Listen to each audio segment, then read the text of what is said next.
In this video, I'm going to show you how you can easily create links for photos on Google Drive. Be sure to watch the video to the very end so you don't make any mistakes.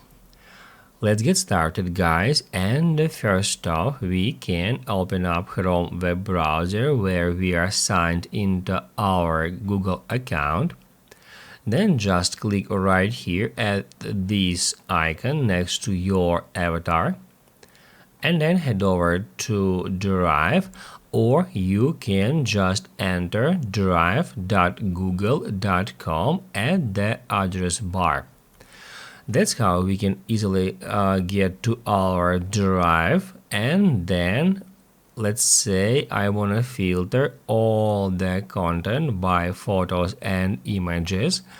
That's how we can easily do so. And now if we want to share some photo, first off we can select it, then right click on it, then go to share, and then copy link.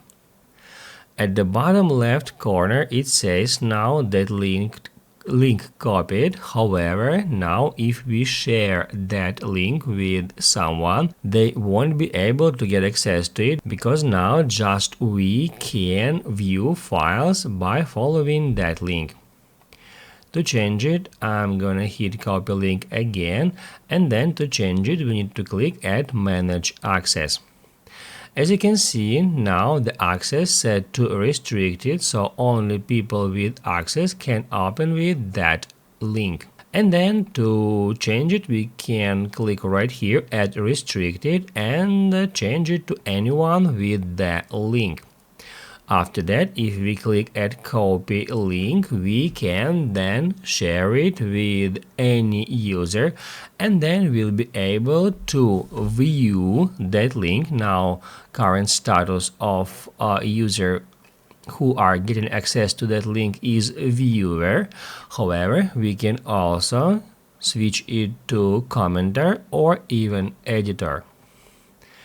Then we can hit add done, and after that we can head over to some messenger social media platform, and then we can I'm gonna actually show you. So now I'm gonna head over to a conversation with myself on Telegram, and here I can just paste the link I have just copied.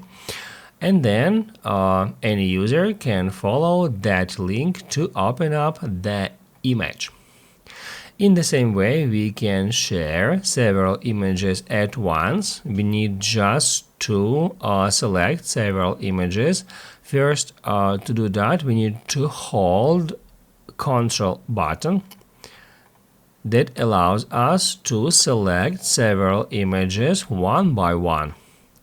Once all the images are selected, we need to click right here where it says copy links, and then in the same way we can manage access for that links.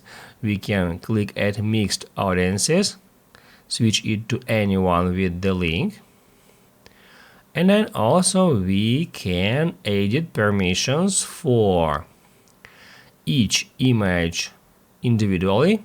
Or we can right here switch from viewer to commenter or editor if it is necessary.